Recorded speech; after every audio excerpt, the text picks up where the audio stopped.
All right, welcome into Purple Daily. It's Declan Daily because Mackie and Judd have decided to take the Sunday off. So that means I am joined by my former Jedi Master, Ramie Makhlouf, and now the Padawan, Ramie. Look at you, young Padawan. The Master. I think this is the point in the Star Wars saga, Ramie, where I think I have killed off all the Jedi, and then I'm about to deliver a hot take to you, but then you cut off my arm and both my legs and leave me to die in a fiery pit and then become a robot. I feel like there's a lot of Revenge of the Sith vibes right now between you and I. I would never leave you in a fiery pit, Declan. I would cut off your limbs and then get you help, is what I would do. I would never just leave you to die in a fiery pit. I would get you help and try to redeem your soul after we got you those robotic limbs. Hey, this is like live. We are like on the internet right now. This is going out to people. So we're not live necessarily. Okay. Here's what I'm worried about. Here's what I'm worried before. And I want your explanation in a second. But yeah, up in the corner of my screen here, up in this corner of my screen, it says live, and it has a clock that's counting up. Yep. And it's counting up to almost 4 minutes. Yep. Even though we just started and we were talking about stuff before we started that neither of us wants going out there. Right. We haven't been live for almost 4 minutes. Have we? No. Okay, no. Good. No. I promise. Good. I promise. No, All we are live on a Twitch channel, and I'm taking this video and I'm repurposing it to our SKOR North Purple Daily YouTube account, and then this will be on our podcast feed. If those things that we were just talking about were going live out to the masses, I would hunt you down. Yeah, and you should hunt me down and cut your limbs off and leave you in a fiery pit. Because I would also be in the same boat you're in if my comments got out in the public. So we'd both be enjoying the fruits of labor of where we're at. All right, good. So for those who aren't aware, Ramie was with SKOR North. We were a part of SKOR North Live for an illustrious 3 months. It was one of the best 3-month runs in Minneapolis St. Paul radio market history. I think it's already in the Smithsonian, in the broadcasting wing of the Smithsonian. It's weird. I think it keeps going to my spam folder, but there's a Minnesota Broadcast Association honoree that keeps trying to get me in for a Hall of Fame moment, and for whatever reason, it just won't go to my primary email account. But sons of bitches. That's a story for a different day. Ramie is a noted Chicago Bears fan. This is the same man who would wear a Bears robe, into the office, not like at home, not leisurely, which he does, but into a place of work. Confession and correction, it wasn't even a robe. It was sadder than that. It was a Snuggie that I wore backwards to appear as a robe. Yeah. Excuse me. It was a Snuggie he wore into a place of corporate work, and here he is now. So we're doing all right. But Ramie, I do want to ask you about your Chicago Bears. They get off to a hot start.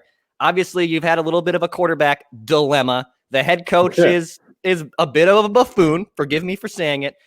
Just give me, what is your 30,000-foot view of the Chicago Bears so far in 2020? Well, yesterday I got my wish. I got my prayers were answered by the football gods, Declan. I've been asking, I've been pleading, I've been screaming to anyone who would listen to take the offense away from Matt Nagy.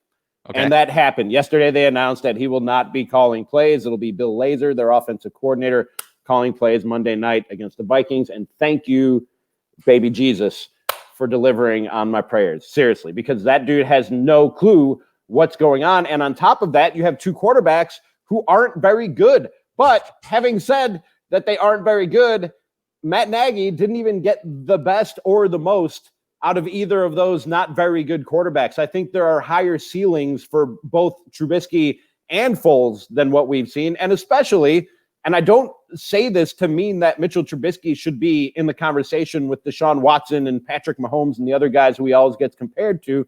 He's was not ever going to be a great quarterback, but there was a lot more to get out of Mitchell Trubisky there than what Matt Nagy ever did, because he wanted to sort of pound that square peg into a round hole. Mitchell Trubisky didn't fit what Matt Nagy had envisioned for his offense and the quarterback's role in it, and he was never willing to be flexible and mold his offense around the quarterback like they've done in Baltimore with Lamar Jackson, like they've done in Tennessee with Ryan Tannehill, guys who aren't the greatest passers.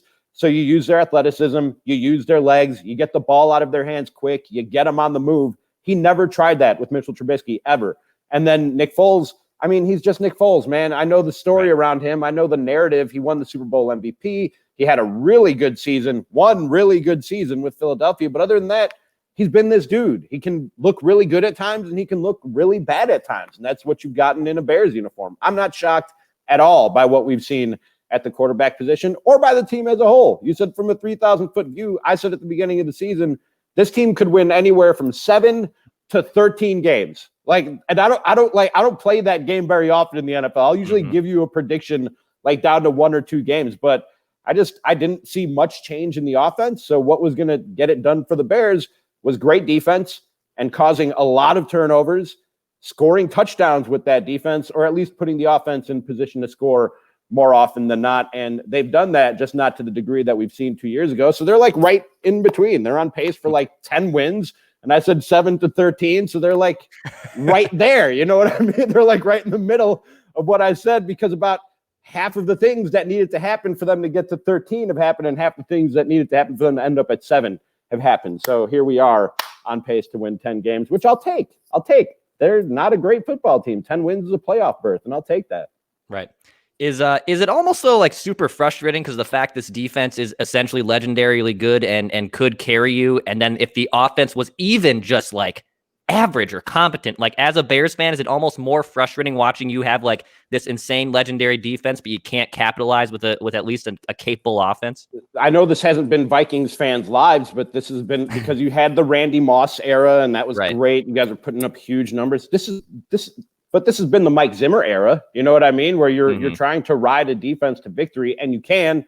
It's possible, but it's a very slim margin of error when you try to win football games that way. And it's also a really small window where you're going to consistently compete. And that's why I've been screaming to take the offense away from Matt Nagy, because every day that you didn't, and every day that this offense stayed mediocre at best, was another day closer to the end of this window closing, of this dominant defense. Because all you need to put on the other side of this, Declan, is like an offense that ranks somewhere between 10 and 15. And we're talking about a team that is solidly in the conversation for a Super Bowl.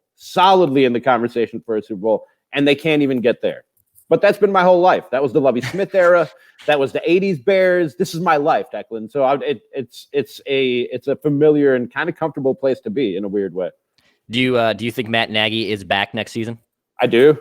Okay. I really do. I think that whether or not it's smart, I think that the Bears organization is trying to practice patience and consistency. And when you look at the overall record and you look at the roster that Ryan Pace started with and what that roster is now, there has been progress made. They're a better football team than they were then. And Matt Nagy, I think, is 25-16 or 25-17 as a head coach, which is a really good record for a guy in his third year as a head coach. And I've said before, maybe he is a good head coach. There is something to be said about the qualities that it takes to be a head coach that maybe don't translate to game day and calling plays and calling an offense. You have to be a leader of men. I know that's very cliche. I'll put it in quotes. A leader of men. You have to be able to manage personalities and people and human beings and not treat them like robots and try and get the most out of everybody and get a 53-man locker room all pointed in the same direction. Matt Nagy has apparently done that.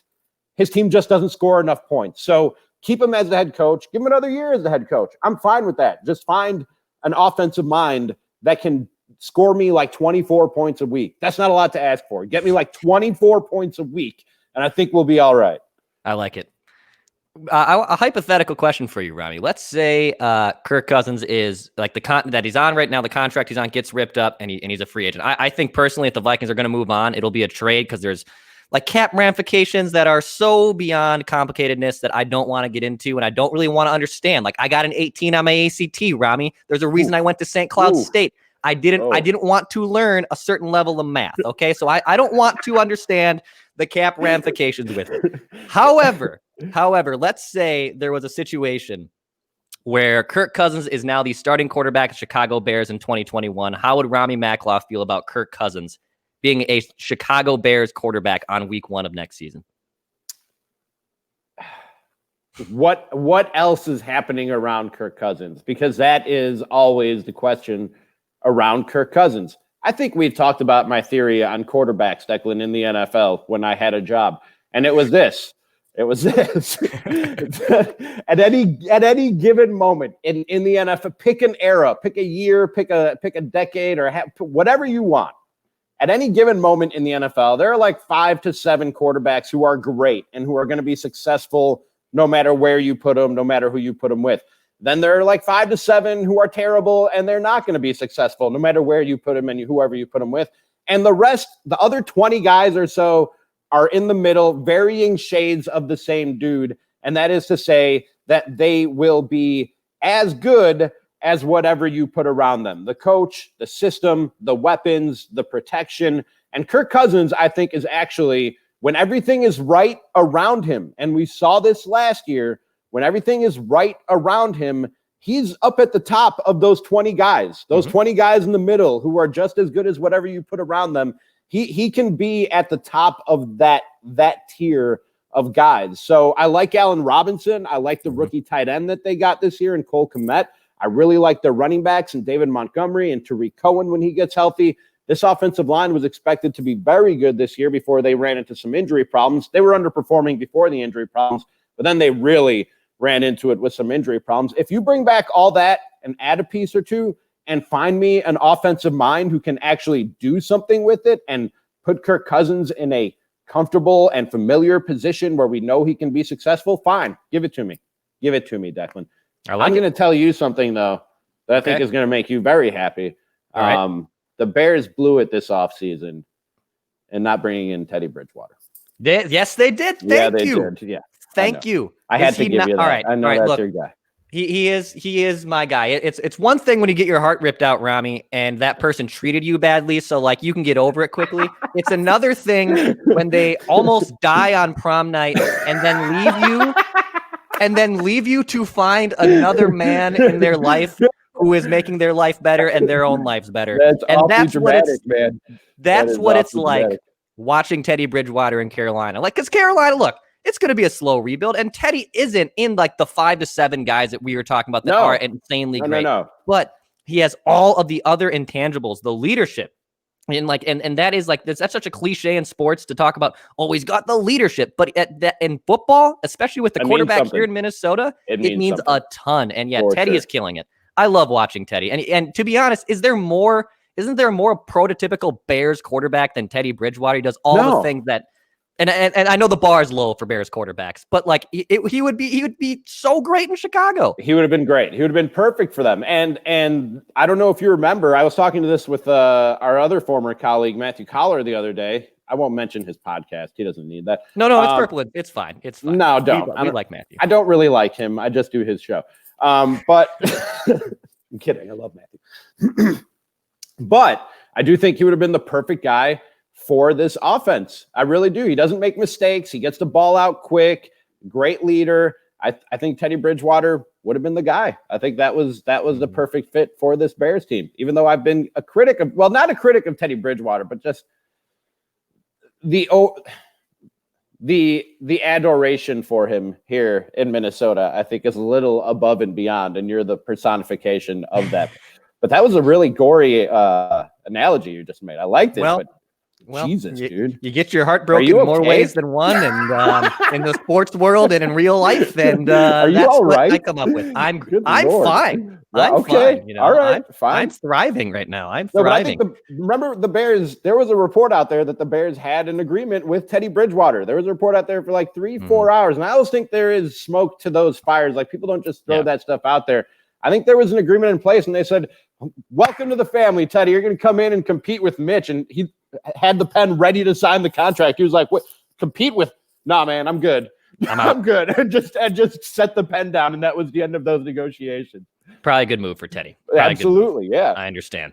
And from afar too, Ramie, I know you haven't maybe watched a ton of Vikings football, but you are still based here in Minneapolis. What have you assessed from the 2020 Vikings so far after their disastrous start, and now that they're 3-5 going into Monday Night Football against the Bears? I've watched plenty of Vikings because whenever they're on at the same time as the Bears, I can't watch the Bears. So I watch the Vikings because it's the football game that's on around here, and I'm unemployed, so I can't afford NFL Red Zone. So what I have noticed with the Vikings, not a lot has shocked me. I didn't think that they would get off to the start that they got off to, but I also didn't think that they'd lose to Danielle Hunter. And I think that is that changed the season before it ever even started, because I think their plan was Danielle Hunter on one side, Ngakoue on the other, and they're going to make up for some of the ugliness that's going to be going on behind them with some rookie and other inexperienced or just sort of middle of the road cornerbacks. A good pass rush will make up for a lot of bad coverage. And I think that's what the Vikings had in mind with this defense.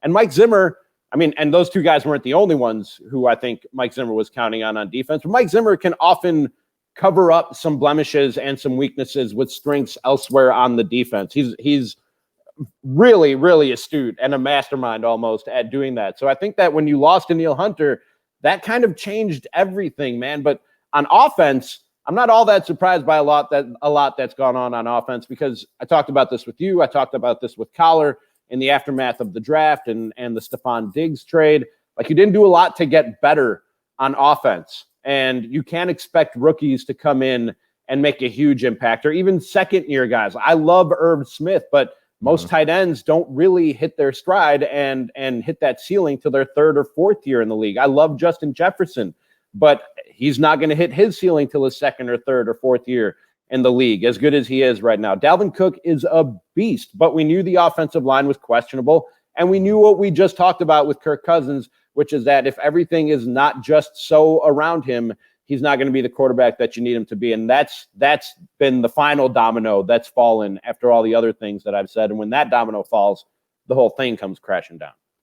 Before I ask you about the Vikings-Bears on Monday Night Football, I want you to rank the NFC North teams, assuming the Packers are the best team in the NFC North right now. I think there's some fraudulentness there, but let's be honest, they are the best team right now in the division. At least I think I'm going to make that assumption that you think so too.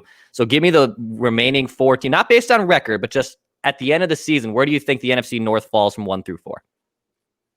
I think it falls exactly where it is now. I think the Lions are terrible. Matt Patricia shouldn't have his job to start the season, won't have his job to end the season. And you're right, the Packers are at the top. Those two teams in the middle who are going to meet Monday night, the Bears and the Vikings, I don't think either is great. I don't think either is a world beater. But what I will say is that the Bears are at least pretty dominant on one side of the ball right now. That defense is dominant. The Vikings, they have talent spotted throughout that roster, but I can't look to one side of the ball or one unit and say that you can count on every week. Dalvin Cook, to an extent, you can count on every week, but even that doesn't always translate to a successful day for the offense as a whole. So I'm only saying that the Bears are the better football team because they have one unit, one side of the ball that is pretty dominant with the defense, where the Vikings don't necessarily have that. Robbie, tell me why. I'm going to ask you a 2-part question, and it's going to be one way, and then I'm going to flip it around you for the second one. But tell me why the Bears will win on Monday Night Football against the Vikings this week. The Bears will win because the law of probabilities probably says that they should win. The Bears have lost 3 straight football games. I don't think they're a great football team, but I don't think they're bad enough of a football team that they should be losing 4 straight games. The Vikings have won 2 straight, and they're not a bad football team, but I don't think they're such a good football team that you can expect a lot of 3-game winning streaks on the schedule this year. So I think that, and also there is something to the struggles in Chicago. There's less of a home field advantage this year because you don't have fans in the stands because, we're still in a pandemic. That's right. There's less of a home field advantage this year, but I do think there is something to the Vikings' struggles at Soldier Field. And I just think the Vikings are due for a loss and the Bears are due for a win. And Matt Nagy isn't calling plays. So dance in the streets, Chicago Bears fans. Well, don't. The pandemic. Yeah, but like socially distanced. Dance in your apartment or something. And wear a mask. For God's sakes, please wear a flipping mask. Have one of those balcony dance parties. That yes. It was just. By the way, if somebody starts spinning records in my courtyard, I'm going to throw the heaviest object I have in my apartment. I would love to see that. Please film it. I want to see you. I want to see you, Mario, kill someone and just bounce them on their head. I wouldn't mind it at all. Ramie, but tell me why then the Bears would lose on Monday Night Football against the Vikings. As much of it pains you to see and because this team, you never know what you're going to get with this football team. The Bears, the way that they lose on Monday is losing the turnover battle, because that's how the Bears lose every time. That is, you can almost look at who won the turnover battle going through the Bears schedule, and that'll tell you who won the football game, because the Bears offense just isn't good enough to go shot for shot with any other offense in this league. The Vikings offense isn't lighting the world on fire, but I don't think that the Bears offense, if there are no turnovers and it's just my offense against your offense going back and forth, the Vikings will outscore the Bears unless Bill Lazor has something really special up his sleeve in his first week as the Bears play caller. The way that the Vikings win on Monday is being safe with the football and making the offense beat you and not letting them get a turnover and take it back to the house or get a turnover and put Nick Foles and that offense in good scoring position because they need good scoring position to score points. They almost can't score points when they're put in good scoring position, Declan. It's ridiculous. 2 weeks ago, was it 2 weeks ago or 3 weeks ago? They were put on the 8-yard line with a turnover, got a delay of game and almost didn't score, but thank God got a touchdown. Then later in the game, got a turnover and got the ball at the 10-yard line. The very next play, Nick Foles throws it into the other team's hands. Like that's the kind of offense that we're dealing with here. So be safe with the ball, be smart with the ball, feed Dalvin Cook. If there is one thing you can kind of do against this Bears defense, it's run. And that's the formula for the Vikings to win and the Bears to lose on Monday. I told Mackie and Judd this on Friday that I have like the feeling that this is going to be like a 10-6 final it's going to be ugly. Monday night football game, dude. You know who's going to really lose this game, Declan? All Vikings and Bears fans with our our hideous offenses and teams being on the national stage. Although Dalvin Cook is a treat to watch. Love watching me some Dalvin Cook. And he's on my fantasy team, so yeah. Is he the best running back in football? Yes. Yeah. I don't think there's much of a doubt about that right now. I really don't. Now that crown is getting passed year to year because of the nature of the position and how production can drop off so dramatically because of the beating that these guys take. But today, right now, give me Dalvin Cook over anybody. It's easy to say it right now, but would you have extended Dalvin Cook this offseason and given him that money that they gave him? I thought, I'm kind of against giving running backs big money, but when you look at the market and what some other running backs got, it was kind of a deal. So if you were set on bringing Dalvin Cook back, you got him back at a relatively low price. And he's the only thing that offense has going right now. So how bad would this be without that guy? Exactly. Final one for you too. Judd threw this at me after I said it's going to be like, your 10-6 slop fest. Would you rather have it be like for whatever reason, an entertaining 28-24 back and forth game, but it's not a guarantee that your team wins? Or will you take that 6-3 final guaranteeing that the Bears would win? No, I want wins. I want wins because this is going to sound crazy. I think the Bears can actually do something this year. And not because they're a great football team, but because you look around the NFC and there are no great football teams. I know that everybody after Monday wants to crown Drew Brees and the Saints, but Sunday everybody wanted to crown Tom Brady and the Buccaneers as the end-all, be-all in the NFC. Don't be surprised if 2 or 3 weeks from now we're talking about somebody else being that team to beat in the NFC, because I don't think anybody is head and shoulders above the rest of the conference.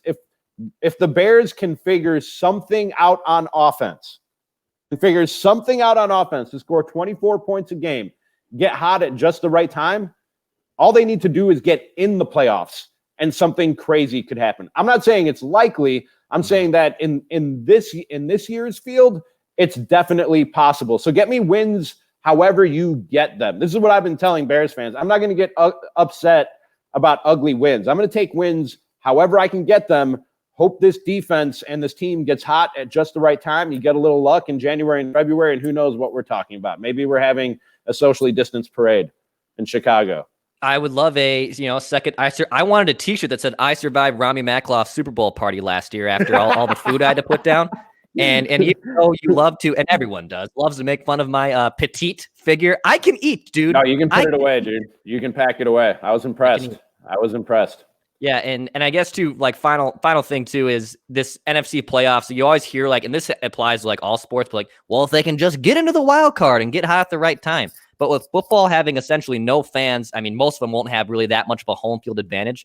It could be a year where literally a 6 or 7 seed, and it's happened before in Super Bowl times, obviously, but like a 6 or 7 seed can make a run because the home field advantage is essentially going to be non-existent. Yeah, I didn't even mention the thing about home field advantage. I'm just talking about how tightly packed the whole conference is and how nobody has really separated themselves from each other. But the no home field advantage is another great point, Declan. Look at what happened in the NBA bubble.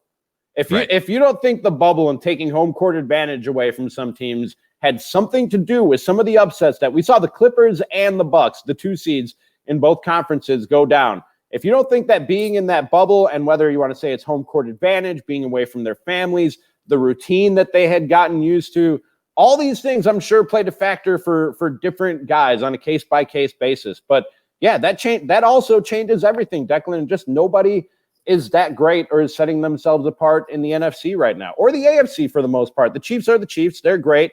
Right. We saw the Steelers look ordinary for just a short bit yesterday when Ben Roethlisberger went down.